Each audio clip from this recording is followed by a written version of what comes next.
नमस्कार दोस्तों। डेट आज की 18 अगस्त 2026 है। स्वागत है आपका एटोरियल डिस्कशन में। 3 इश्यूज आज हम डिस्कस करेंगे।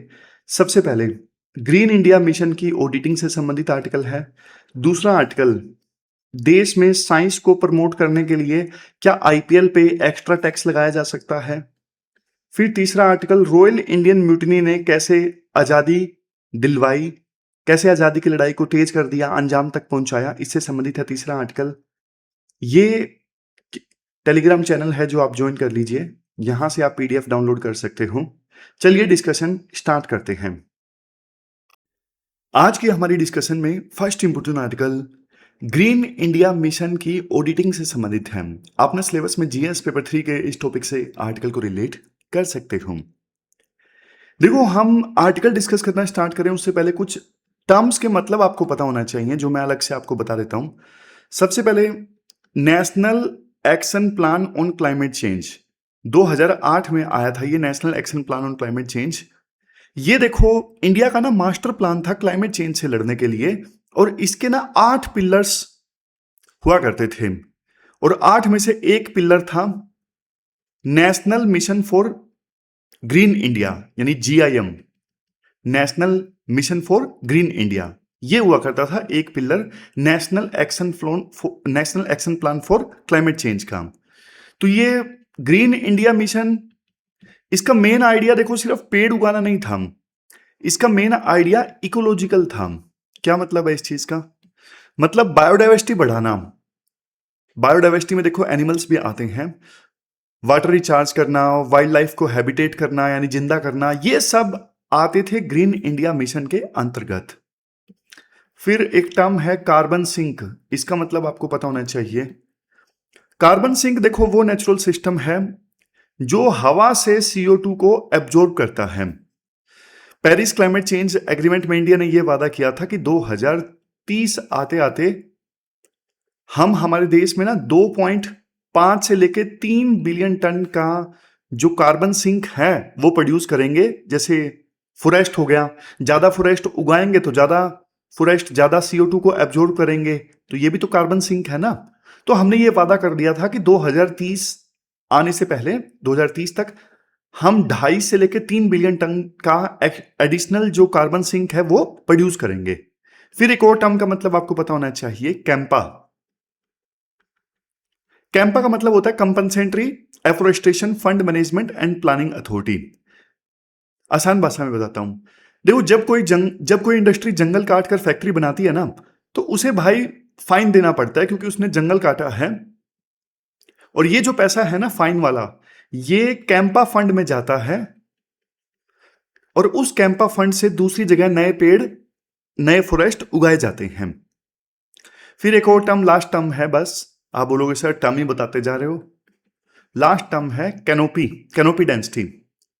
देखो, पेड़ों के ऊपरी हिस्सों से जो छतरी बनती है ना, जैसे ये पेड़ है तो ये ऊपर जो छतरी बन रही है, अगर देखो डेंस कैनोपी है ना, तो धूप जमीन तक कम आती है, और ये एक प्रकार से ना हेल्दी जंगल की निशानी है। नीचे धूप ना आए ना पेड़ की छतरी की वजह से, ये हेल्दी जंगल की निशानी है। चलो, सब डिस्कस कर लिया। अब आते हैं मेन न्यूज पे। मेन न्यूज क्या है? मेन न्यूज देखो ये है कि कैग ने ना, कंट्रोलर एंड ऑडिटर जनरल ने ना, ग्रीन इंडिया मिशन का परफॉर्मेंस ऑडिट किया है। अब 1 दशक बीत गया, रिजल्ट क्या निकला? रिजल्ट ये निकला कि ये जो मिशन है ना लगभग जीरो पर है, लगभग जीरो पर। आप रिजल्ट देखो। फॉरेस्ट क्वालिटी टारगेट, यानी मिशन का टारगेट ये था, ग्रीन इंडिया मिशन का टारगेट ये था 1.4 मिलियन हेक्टेयर फॉरेस्ट की जो क्वालिटी है वो इंप्रूव की जाएगी। 1.4 मिलियन हेक्टेयर फॉरेस्ट की क्वालिटी सुधारी जाएगी। कितना टारगेट अचीव हुआ? भाई बहुत कम, ना के बराबर। ये देखो, टारगेट 1.4 मिलियन हेक्टेयर का था, अचीव हुआ सिर्फ 0.11 मिलियन हेक्टेयर, यानी 10% से भी कम टारगेट अचीव हुआ इस ग्रीन इंडिया मिशन का। फिर फॉरेस्ट कवर टारगेट, यानी नया फॉरेस्ट बढ़ाने का, नया फॉरेस्ट कवर इंक्रीज करने का जो टारगेट था, कितना इंक्रीज हुआ? बेयरली 4%। नया फॉरेस्ट इंक्रीज करने का जो टारगेट था सिर्फ 4% तक इंक्रीज हुआ। और फिर देखो पॉलिसी मेकर ने ये सोचा कि हम 3 अलग अलग स्कीम्स को मिला देंगे और इससे फायदा होगा। 3 कौन कौन सी स्कीम्स को मिलाया गया था? ग्रीन इंडिया मिशन का पैसा, कैंपा फंड का पैसा और मनरेगा स्कीम, जो आज के समय में नाम बदल गया है, जिसका वी जी राम हो गया है नाम। तो तीनों को मिलाया गया था, लेकिन मिलाने का कोई फायदा नहीं हुआ। तीनों स्कीम्स साइलोज में चलती रही, कन्वर्जेंस कभी हुआ ही नहीं, इसीलिए रिजल्ट नहीं आया। अब आर्टिकल का बहुत पावरफुल पॉइंट आता है, आप ध्यान से सुनना। गवर्नमेंट को देखो ये पता चल गया कि ग्रीन इंडिया मिशन जो है वो स्लो है, तो उन्होंने ना ग्रीन इंडिया मिशन को ठंडे बस्ते में डाल दिया। इसकी जगह एक नया कैंपेन लॉन्च कर दिया 2024 में। वो कैंपेन क्या था? एक पेड़ मां के नाम। नया कैंपेन लॉन्च कर दिया, एक पेड़ मां के नाम। ये देखो, गवर्नमेंट ने रिपोर्ट किया कि हमने 140 करोड़ सैपलिंग्स लगा दिए, यानी 140 करोड़ जो पौधे हैं लगा दिए। अब सुनने में तो देखो ये अच्छा लगता है, बट यहां पे ये कैच है। कैच क्या है? एक पौधा लगाना फॉरेस्ट के समान नहीं है। एक ट्री प्लांट करना इज नॉट फॉरेस्ट। एक पेड़ जंगल नहीं होता। जंगल में कीड़े मकोड़े, मिट्टी, चिड़िया, फंगी सब एक इकोसिस्टम बनाते हैं। तो डेटा क्या कहता है? डेटा ये कहता है कि टोटल जो ग्रीन कवर है वो बढ़ा कितना? 1445 स्क्वायर किलोमीटर। लेकिन ट्रू फॉरेस्ट कितना बढ़ा? ट्रू फॉरेस्ट बढ़ा सिर्फ 156 स्क्वायर किलोमीटर। बाकी के 1290 स्क्वायर किलोमीटर का क्या हुआ? ये जो ट्री कवर है ना, ये देखो आउटसाइड रिकॉर्डेड फॉरेस्ट है, मतलब सड़क के किनारे, पार्क में या फिर खेत के बीच में लगाए गए पेड़ हैं। तो ये फॉरेस्ट नहीं है, समझ गए? और सबसे डरावनी बात यह है कि हमारे जो रिकॉर्डेड फॉरेस्ट है ना, रिकॉर्डेड फॉरेस्ट में जो क्वालिटी है वो डिग्रेड हो रही है। जो मैंने आपको बताया था ना, ये कैनोपी डेंसिटी, ऊपर से देखने पर मान लो छतरी दिखाई देती है पेड़ की और नीचे जमीन नहीं दिखाई देती, तो ये अच्छे जंगल की निशानी है। लेकिन ये जो कैनोपी डेंसिटी है वो कमजोर पड़ रही है, यानी जो हमारा रिकॉर्डेड फॉरेस्ट है वो भी कमजोर हो रहा है, वो पतला हो रहा है। तो ये डरावनी बात है। तो मतलब पॉइंट कुल मिला के ये निकलता है कि देखो, इंडिया पेड़ तो ज्यादा लगा रहा है, लेकिन इंडिया का जो फॉरेस्टेड एरिया है वो कम हो रहा है। अब आप एक एग्जांपल देखो अरावलीज का, रियल प्रैक्टिकल एग्जांपल देता है राइटर। अरावली देखो देश की ना सबसे ज्यादा डिग्रेडेड रेंज है। माइनिंग और क्वेरिंग ने ना अरावली के फॉरेस्ट को खा लिया है। मतलब थोड़ी बहुत वहां पे हरियाली बची है, वहां पे इन्वेसिव एलियन स्पीसीज ने हमला कर दिया। समझ गए? नाम भी देते हैं राइटर। जो इन्वेसिव एलियन स्पीसीज अरावली में हावी है ना, उसका नाम है विलायती कीकर। विलायती कीकर। अब ये पेड़ जो है वो देखो दूसरे लोकल पौधों को ना मार देता है और ग्राउंड वाटर को सुखा देता है। अब गवर्नमेंट ना अब इसको बचाने के लिए एक ग्रीन वॉल बना रही है। लेकिन राइटर ने एक बहुत गहरी बात बोली। राइटर बोलते हैं कि देखो, आनन फानन में पेड़ अगर लगा दिए जाते हैं ना, वो उस इकोसिस्टम को वापस नहीं ला सकते। इकोसिस्टम, फॉरेस्ट का इकोसिस्टम बनने में ना हजारों साल लग जाते हैं। समझ गए? आप देखो अपने घर के बगीचे में ना घास उगाते हो, पेड़ लगाते हो, वो लैंडस्केपिंग है, वो फॉरेस्ट उगाना नहीं है। फॉरेस्ट उगाना एक इकोलॉजिकल डीप साइंस है। 4 पेड़ लगा दिए आपने, इसका मतलब ये नहीं कि आपने फॉरेस्ट उगा दिया। गवर्नमेंट की जो अप्रोच है अब देखो सिर्फ एक नंबर गेम की तरह बन के रह गई है।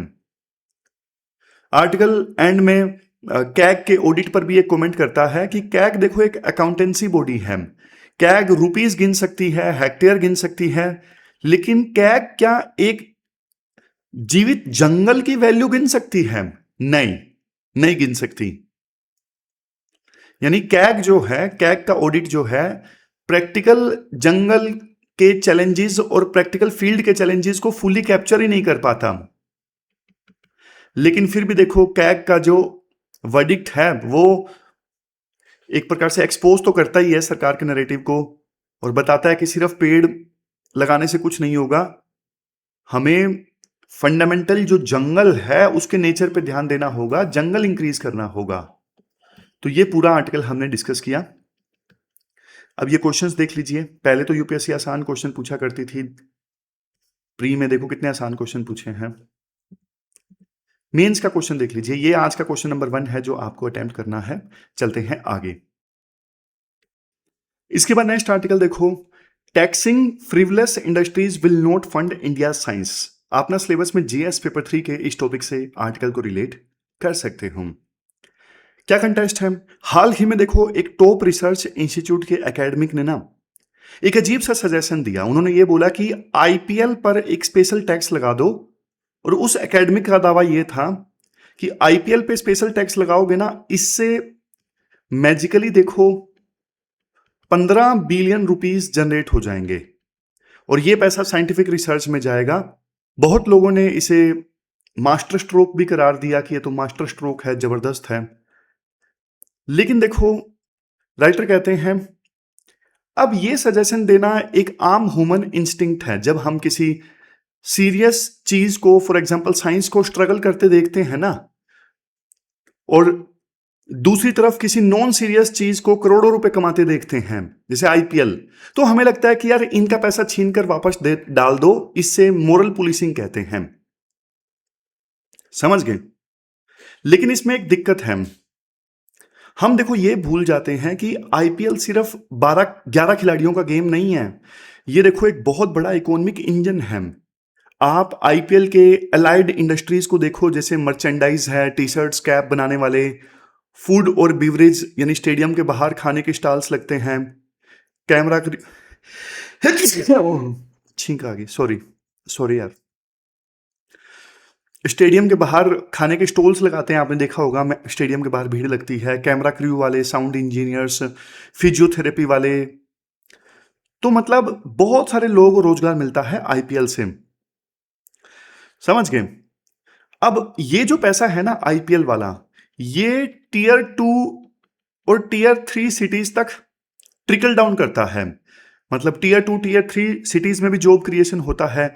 अगर आप इस इंडस्ट्री को ओवर टैक्स करोगे ना, तो ये सारी जॉब्स खत्म हो जाएगी, समझ गए। अब राइटर एक और एग्जांपल देते हैं। मान लो एक मैच या मूवी ने ना $5 बिलियन कमाए, तो क्या इसका मतलब यह है कि यह पैसा साइंस से चुराया गया है? क्या उन्होंने यह पैसा इसलिए कमाया क्योंकि देखो किसी लैब में $1 बिलियन का सेंट्रीफ्यूज मशीन की कमी थी? ऑफ कोर्स नहीं, बिल्कुल नहीं। अगर देखो ऐसा होता तो साइंटिस्ट को कैंपस के फ्री वाईफाई पर आईपीएल नहीं देखना चाहिए, क्योंकि उनका टाइम और जो इंटरनेट है वापस एंटरटेनमेंट इंडस्ट्री में जा रहा है। तो डेटा देखो क्लियर है। जिन कंट्रीज में स्पोर्ट्स पर हैवी खर्चा होता है ना, फॉर एग्जांपल यूएस, यूके, वहां साइंटिफिक आउटपुट भी टॉप क्लास की होती है। साइंस मूवीज और स्पोर्ट्स से अलग नहीं है। हाई एंड कैमराज का इस्तेमाल होता है मैचेस में, मूवीज बनाने में, टेक्सटाइल, स्पोर्ट्स गियर, सब में साइंस लगती है भाई। और ये कोई जीरो सम गेम नहीं है कि हाँ भाई आईपीएल का फायदा साइंस के लिए नुकसान, साइंस का फायदा आईपीएल के लिए नुकसान। नहीं, दोनों इन्वर्सली प्रोपोर्शन नहीं है, समझ गए। मैं आपको एक सिंपल एग्जांपल से समझाता हूं। मान लो एक पिज्जा है, अगर मैं 3 स्लाइस खा लेता हूं तो आपके लिए कम बचेंगे। अगर आप 3 स्लाइस खा लेते हो तो मेरे लिए कम बचेगा। दोनों के बीच में एक जीतेगा, एक हारेगा। लेकिन साइंस और आईपीएल के बीच में ऐसा नहीं है। अब राइटर एक बात बोलते हैं, देखो 20वीं शताब्दी में ना इंडिया और यूएसएसआर ने यही सोचा था। उन्होंने वेल्थ को एक फिक्स्ड पिज्जा के रूप में सोचा था। उन्होंने सोचा था इंडिया और यूएसएसआर ने, अगर स्पोर्ट्स ग्रो करेगा तो साइंस नहीं ग्रो करेगा, अगर साइंस ग्रो करेगा तो स्पोर्ट्स नहीं ग्रो करेगा। लेकिन यह बहुत बड़ी गलतफहमी थी भाई। इकोनॉमी पिज्जा की तरह नहीं होती, इकोनॉमी ग्रो करती रहती है। पिज्जा तो उतने का उतना रहता है, लेकिन इकोनॉमी फिक्स्ड पिज्जा नहीं होती, इकोनॉमी एक्सपेंड करती रहती है, वेल्थ और ज्यादा क्रिएट हो जाती है। नोबेल पुरस्कार विजेता हैं फ्रेडरिच हाइक। इन्होंने ये बोला था कि सेंट्रलाइज्ड प्लानिंग जो है हमेशा फेल होती है। सेंट्रलाइज्ड प्लानिंग, जैसे हमारे देश में पहले 5 ईयर प्लान नहीं बनते थे, first 5 year plan, second 5 year plan, Delhi के ऑफिस में बैठ के पूरे देश के लिए प्लानिंग होती थी। तो हाइक ने बोला ये हमेशा फेल होती है, क्योंकि दिल्ली का बैठा ब्यूरोक्रेट एक कमरे में बैठ के कोल्हापुर के किसान के बारे में डिसीजन नहीं ले सकता। कोल्हापुर का किसान बढ़िया ढंग से जानता है कि मुझे क्या उगाना है, क्या नहीं उगाना है, चाहे ब्यूरोक्रेट के पास में कितना ही डेटा हो। समझ गए? ब्यूरोक्रेट्स को प्लानिंग करते वक्त ग्राउंड रियलिटी नहीं पता होती। डेली बेसिस पे हजारों लाखों करोड़ों लोग जो अपने लिए डिसीजंस लेते हैं, उनमें ज्यादा इंटेलिजेंस होती है एज कंपेरिजन टू ब्यूरोक्रेट्स जो दिल्ली के एसी रूम में बैठ के प्लानिंग कर रहे हैं। इसलिए प्लानिंग खराब थी। समझ गए? अब आते हैं कोर प्रॉब्लम पे। मान लो देखो हमने टैक्स लगा दिया आईपीएल पे और पैसा सरकार को वापस मिल गया, पर क्या स्टेट इस पैसे को इफेक्टिवली साइंस में लगा पाएगी? नहीं, क्योंकि सरकार के पास पैसों की थोड़ी ना कमी है अगर साइंस को ऊपर ले जाना होता तो। नहीं। तो प्रॉब्लम यह है, हु डिसाइड्स द एलोकेशन? पैसा डिस्ट्रीब्यूट कौन करेगा? ब्यूरोक्रेट्स और पॉलिटिशियन डिस्ट्रीब्यूट करेंगे। ये लोग ग्राउंड के कंसिक्वेंसेस से दूर होते हैं। अगर पैसा मिला तो क्या सब लैब्स में इक्वल बटेगा, या उन्हें मिलेगा जो अच्छा परफॉर्म कर रहे हैं? अगर प्रोडक्टिविटी पे बटेगा तो फिर देखो उसे मेजर कौन करेगा? क्या department of science and technology के एडवाइजर्स मेजर करेंगे? क्या वो अपने दोस्तों और कोलैबोरेटर्स को फेवर नहीं करेंगे? तो ये सब कमियां तो तभी भी रहेंगी ना जब आप आईपीएल के ऊपर टैक्स लगा देते हो। समझ गए? फिर एक और दूसरी प्रॉब्लम आती है। क्या? फिर दूसरी प्रॉब्लम ये आती है कि गवर्नमेंट के पास में ना लिमिटेड पैसा है। अगर साइंटिस्ट को स्टेट ऑफ आर्ट लैब चाहिए तो एक सर्जन भी टीयर 3 टाउन में बेटर हॉस्पिटल मांगेगा, एक पुलिस वाला बेटर बुलेट प्रूफ जैकेट मांगेगा। तो ये सब क्लेम्स वैलिड है, किसकी सुने? पॉलिटिशियन हमेशा वोट बैंक देख के डिसीजन लेता है, लॉजिक देख के डिसीजन नहीं लेता। फिर तीसरी प्रॉब्लम आप देखो, तीसरी प्रॉब्लम क्या है? Fertilizer subsidy analogy. देखो कोई भी गवर्नमेंट सब्सिडी ना अनकंडीशनल नहीं होती। अगर सरकार किसान को फर्टिलाइजर सब्सिडी देती है तो सरकार पुरजोर कोशिश करती है ये डिफाइन करने की कि फर्टिलाइजर क्या है। सरकार हमेशा सब्सिडी लेने वाले पर शक करती है कि वो फ्रॉड करेगा। साइंस फंडिंग का हाल भी यही है। सरकार साइंटिस्ट को ना घोटालेबाज की नजर से देखती है। फिर नेक्स्ट प्रॉब्लम की बात करते हैं। नेक्स्ट प्रॉब्लम क्या है? नेक्स्ट प्रॉब्लम है वाटर टाइट कंपार्टमेंट्स और मार्च रस। ये मार्च रस प्रॉब्लम। देखो सरकारी फंडिंग ना वाटर टाइट कंपार्टमेंट्स में आती है। जैसे इलेक्ट्रॉनिक्स का बजट अलग है, केमिकल्स का अलग है, ट्रैवल का अलग है। आप एक रियल एग्जांपल सुनो। एक लैब के पास में ना इलेक्ट्रॉनिक बजट में पैसा था, उन्होंने उसे उस बजट की सहायता से सर्वर खरीद लिए जो अलाउड था। लेकिन जब उन्हें एक ग्राफिक्स कार्ड चाहिए था तो मना कर दिया गया। क्यों? क्योंकि बाबू लोगों के रूल्स के हिसाब से ग्राफिक्स कार्ड कंज्यूमेबल में आता है, इलेक्ट्रॉनिक्स में नहीं आता। तो ये देख लो। अब लैब्स को जरूरत एक कंप्यूटर मॉनिटर की थी, लेकिन पैसा केमिकल रीजेंट्स के कॉलम में बचा था, तो उन्होंने मॉनिटर नहीं लिया एक्स्ट्रा केमिकल्स के लिए जो अलाउड था। तो मतलब, और एक और प्रॉब्लम है, अगर देखो फाइनेंशियल ईयर मार्च तक पैसा खर्च नहीं किया तो अगले साल बजट कट जाएगा। इस डर से ना साइंटिस्ट मार्च के महीने में सस्ते और बेकार आइटम्स खरीद लेते हैं ताकि बजट जो है वो जीरो ना हो जाए। इसे हम बोलते हैं कोलोजल वेस्टेज। कोलोजल वेस्टेज बोलते हैं। बेकार के प्रोडक्ट खरीद लिए साइंटिस्ट ने ये सोच के कि मार्च में पैसा जीरो हो जाएगा मार्च के बाद में।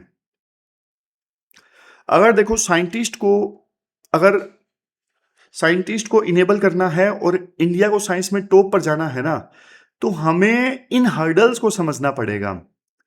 सबसे पहले government e market place portal.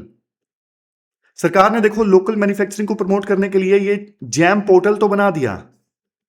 सरकारी लैब्स को यहीं से इक्विपमेंट लेना होता है। अब ये जो पोर्टल है ये एक डेथ नेल बन गया है। डेथ नेल कैसे बन गया है? क्योंकि देखो साइंटिस्ट को ना सस्ता लो क्वालिटी इंडियन इक्विपमेंट लेने पर मजबूर किया जाता है, जो पेपर पर तो सेम लगते हैं लेकिन इंटरनेशनल स्टैंडर्ड पे कई बार फेल हो जाते हैं। समझ गए? ग्लोबल साइंस में आप लोकल जुगाड़ से नोबेल पुरस्कार नहीं जीत सकते।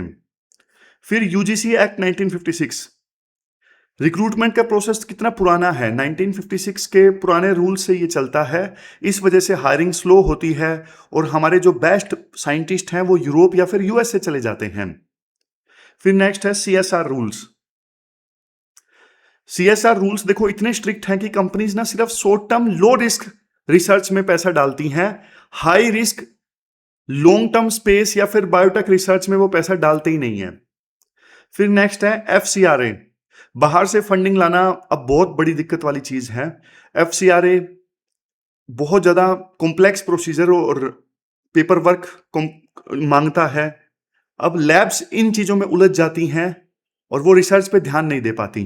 तो ये सब प्रॉब्लम्स हैं जिसकी वजह से रिसर्च हमारे देश में नहीं बढ़ पा रही है। आईपीएल पे टैक्स लगाने से काम नहीं चलेगा, ये सरकार को समझना चाहिए। ये कीवर्ड्स है जो आप आंसर्स में इस्तेमाल कर सकते हो। ये पीवाईक्यू के क्वेश्चंस यूपीएससी ने पूछे थे, आप इनको अटेम्प्ट कर सकते हो। इसके अलावा ये क्वेश्चन है, आप अटेम्प्ट कीजिए। आज का क्वेश्चन नंबर 2 है। चलते हैं आगे। इसके बाद नेक्स्ट आर्टिकल देखो, कैसे नेवल म्यूटिनी ने ना इंडिया की जो इंडिपेंडेंस थी उसे तेज कर दिया। अपना सिलेबस में जीएस पेपर 1 के इस टॉपिक से आर्टिकल को रिलेट कर सकते हो। पहले आप एक टेक्निकल वर्ड समझो, रेटिंग्स। रेटिंग्स का मतलब क्या होता है? रेटिंग्स का मतलब होता है नॉन कमीशन्ड सेलर्स। जैसे देखो आर्मी में जवान होते हैं ना, नेवी में उन्हें रेटिंग्स बोलते हैं। क्या बोलते हैं? रेटिंग्स। अब थोड़ा पीछे चलते हैं। डेट क्या थी? डेट थी 2 अक्टूबर 1934। ब्रिटिशर्स ने ना रॉयल इंडिया नेवी बनाई थी। शुरू में ये बहुत छोटी फोर्स थी। इसका काम था क्लोज कोस्ट ऑपरेशंस करना, यानी सिर्फ कोस्ट की रक्षा करना। समुद्र की गहराई में सिर्फ ब्रिटिश रॉयल नेवी जाती थी और हमारे वाली रॉयल इंडियन नेवी को सिर्फ कोस्ट की सुरक्षा का काम दिया गया था। फिर आया वर्ल्ड वार सेकंड।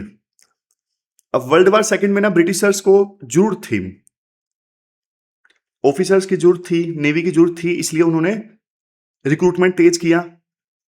तो रॉयल इंडियन नेवी जो पहले 2000 संख्या की थी, इसमें 30,000 सेलर्स आ गए। नए छोटे शिप्स खरीदे गए, ट्रेनिंग छोटी कर दी गई ताकि वार में जल्दी जल्दी नेवी को यूज किया जा सके। समझ गए? वार की इमरजेंसी थी ना। इंडियंस ने वार में बहुत बढ़िया परफॉर्म किया। जब देखो 1945 में वार जीत लिया गया ब्रिटेन के द्वारा, second world war, Indian ratings को उम्मीद थी कि हमें अब लंबी जॉब्स मिलेंगी, मतलब सिविलियन दुनिया में बेटर अपॉर्चुनिटीज मिलेंगी। लेकिन यहां पे एक प्रॉब्लम आई, डीमोबिलाइजेशन। वार के बाद ना ब्रिटिशर्स थे वो कंगाल हो चुके थे। उन्होंने फोर्स को 30,000 से घटा के 11,000 तक कर दिया सेकेंड वर्ल्ड वार खत्म होने के बाद में। सोचो, अचानक आपकी जो नौकरी छीन ली गई है, आपको कैसा लगेगा? लोगों में बहुत गुस्सा था, प्राइड लॉस हो गया था कि अभी तक तो काम कर रहे थे, अभी नौकरी चली गई। अनसर्टेनिटी काफी ज्यादा बढ़ गई। ब्रिटिशर्स के जो प्रोमिसेस थे वो झूठे निकले। और डीमोबिलाइजेशन तो देखो एक रीजन था। पिक्चर में उस समय और भी विलेन थे। क्या विलेन थे? सबसे पहले रेसिस्ट बिहेवियर। वार में ना सब बराबर थे, लेकिन जब वार खत्म हो गया तो ब्रिटिश ऑफिसर्स अपने पुराने रेसिस्ट और एरोगेंट रूप में आ गए। दूसरा, टेरिबल कंडीशंस। खाना बहुत ही घटिया था, लिविंग कंडीशंस बहुत बेकार थी। और देश में ना उस वक्त आईएनए के ट्रायल चल रहे थे, इंडियन नेशनल आर्मी के। सुभाष चंद्र बोस के जो साथी थे उन पर केस चल रहा था। पूरा देश गुस्से में था और इस आग की लपेट में ना आरआईएन भी आ गए, यानी रॉयल इंडियन नेवी के जो जवान थे उनमें भी गुस्सा था। तो क्या देखो, रॉयल इंडियन नेवी की जो म्यूटनी थी वो अचानक से हुई? नहीं। 42 से लेके 45 के बीच में रॉयल इंडियन नेवी ने ना 9 छोटी छोटी म्यूटनीज देखी थी, लेकिन ब्रिटिश हायर लीडरशिप ने ना इसे मोरल मैनेजमेंट का नाम दे दिया और प्रॉब्लम को पूरी तरह से इग्नोर कर दिया। अब आती है डेट 30 नवंबर 1945। अगले दिन 1 दिसंबर को नेवी डे मनाया जाना था। बॉम्बे में एक नेवल बेस था, HMIS तलवार। एक और बेसिक आप टर्म समझ लो, शोर इस्टेब्लिशमेंट। ये टर्म आपका मतलब पता होना चाहिए। शोर इस्टेब्लिशमेंट क्या होता है? ये देखो वो नेवल बेस होते हैं जो जमीन पे बनते हैं। तो HMIS तलवार ये नेवी का ना एक सिग्नल ट्रेनिंग सेंटर था। सिग्नल ट्रेनिंग सेंटर था ये। रेटिंग्स ने क्या किया, उन्होंने देखो झाड़ू और बाल्टी बेस पे लटका दी, स्लोगन लिख दिए, क्विट इंडिया और down with the British. Britishers शोक में आ गए। उन्होंने एक नया कमांडिंग ऑफिसर वहां पे भेजा, नाम था कमांडिंग ऑर्थर फ्रेडरिक किंग। अब ये आदमी बहुत ज्यादा डिसिप्लिन पे फोकस करता था, लेकिन इसको ग्राउंड रियलिटी नहीं पता थी। 1 फरवरी 1946 को जब commander in chief admiral Godfrey visit पर आए, तो रेटिंग्स ने फिर से झाड़ू लटका दी। फिर से झाड़ू लटका दी। फिर देखो क्या हुआ। फरवरी 18 से कुछ दिन पहले ना कमांडर किंग रेटिंग्स के मैस में गया और वहां पे वो अपना रुतबा दिखाना चाहता था। उसने सेलर्स को गाली दी, सन ऑफ कूलीज, यानी कूलीज के बच्चे। रेटिंग्स ने ना एग्जीक्यूटिव ऑफिसर को फॉर्मल कंप्लेंट की। रूल्स के हिसाब से किंग को माफी मांगनी चाहिए थी, ये कंप्लेंट ऊपर भेजनी चाहिए थी, लेकिन किंग ने ना दोनों नहीं किए। उसने उल्टा सेलर्स को ही झूठा बोल दिया। बस ये आखिरी कील थी कफन में। फिर 18 फरवरी 1946 को ना म्यूटिनी स्टार्ट हो गई। अब आप एक इंटरेस्टिंग पॉइंट देखो, म्यूटिनी फैली कैसे। देखो HMIS तलवार ये कम्युनिकेशन स्कूल था। वहां के सेलर्स ना ज्यादा एजुकेटेड और ज्यादा वेल ट्रेंड थे। उन्होंने अपनी डिमांड्स को ना वायरलेस रेडियो के थ्रू ना पूरे इंडिया के नेवल बेसिस पर भेज दिया। कराची से लेके कोलकाता तक मैसेज फैल गया। क्या थी उनकी डिमांड्स? सबसे पहले सर्विस डिमांड्स। कमांडर किंग को सजा दो, उसने गालियां दी थी, खाना अच्छा दो, रॉयल नेवी के बराबर पे मिलनी चाहिए, ये सब सर्विस डिमांड्स। फिर पॉलिटिकल डिमांड्स क्या थी? पॉलिटिकल डिमांड्स ये थी, INA के बंदियों को रिहा करो और ब्रिटिश इंडियन आर्मी को इंडोनेशिया से वापस बुलाओ। ये पॉलिटिकल डिमांड्स थी। फिर कैसे ये पूरी म्यूटिनी फैल गई? देखो ब्रिटिशर्स का रिएक्शन ना बहुत एग्रेसिव था, पर उन्हें अंदाजा नहीं था कि कितना बड़ा रूप ले लेगी ये म्यूटिनी। जैसे आपको फैक्ट्स दूं, 78 शिप्स और 24 इस्टेब्लिशमेंट्स इस म्यूटिनी में शामिल हो गए थे। करीबन करीबन 20,000 रेटिंग्स ने इस स्ट्राइक में हिस्सा लिया। पूरा नेवी ब्रिटिशर्स के खिलाफ हो गया था। उन्होंने बुच्चर आइलैंड्स, जिसे आज जवाहर द्वीप कहते हैं मुंबई के पास, उस पर कब्जा कर लिया। वहां पे सारा एमनीशन था, यानी गोला बारूद था। उन्होंने अपनी शिप्स की तोपें जो थी वो Taj Mahal hotel, gateway of India, वहां पर तान दी। उन्होंने खुद को एक नया नाम दे दिया, Indian national navy. Indian national navy. और इन नेवी के जवानों को ना जबरदस्त सपोर्ट भी मिला। बॉम्बे के 3 lakh mill workers, dockyard workers, students सब स्ट्राइक पे चले गए इनके समर्थन में। पूरा पब्लिक ट्रांसपोर्ट जो था वो रुक गया। तो बहुत जबरदस्त लोगों का सपोर्ट मिला था। फिर ब्रिटिशर्स ने देखो 22 फरवरी को फायरिंग करवाई और फायरिंग में बहुत लोगों की जान चली गई। 400 से लेके 700 सिविलियंस की जान चली गई थी फायरिंग में। सबसे बड़ा डर जानते हो ब्रिटिशर्स को क्या लगा? जब उन्होंने देखा कि इंडियन नेवी और रॉयल इंडियन एयरफोर्स के जवानों ने भी सेलर्स के सपोर्ट में आना शुरू कर दिया है, तो फिर उनको समझ में आ गया कि भाई आर्मी और नेवी सब हमारा हुक्म नहीं मानेंगे तो फिर हमारा देश के ऊपर कब्जा नहीं रह सकता। तो ये ब्रेकिंग पॉइंट था। देखो अल्टीमेटली तो ये म्यूटिनी जो थी वो फेल हो गई, क्योंकि वल्लभ भाई पटेल और जिन्ना ने नेवी के जवानों को मनाया था।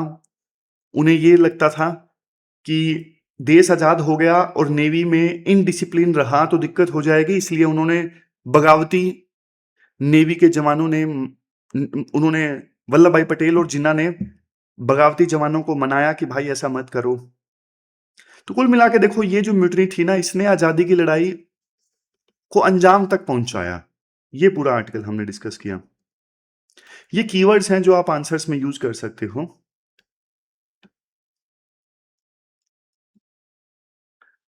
ये क्वेश्चन नंबर तीसरा है जो आपको अटेम्प्ट करना है। ये थी हमारी आज की डिस्कशन। कल मिलते हैं फिर से एक नई डिस्कशन के साथ। तब तक आप अपना ध्यान रखिए, अच्छे से पढ़िए। Thank you very much for discussion.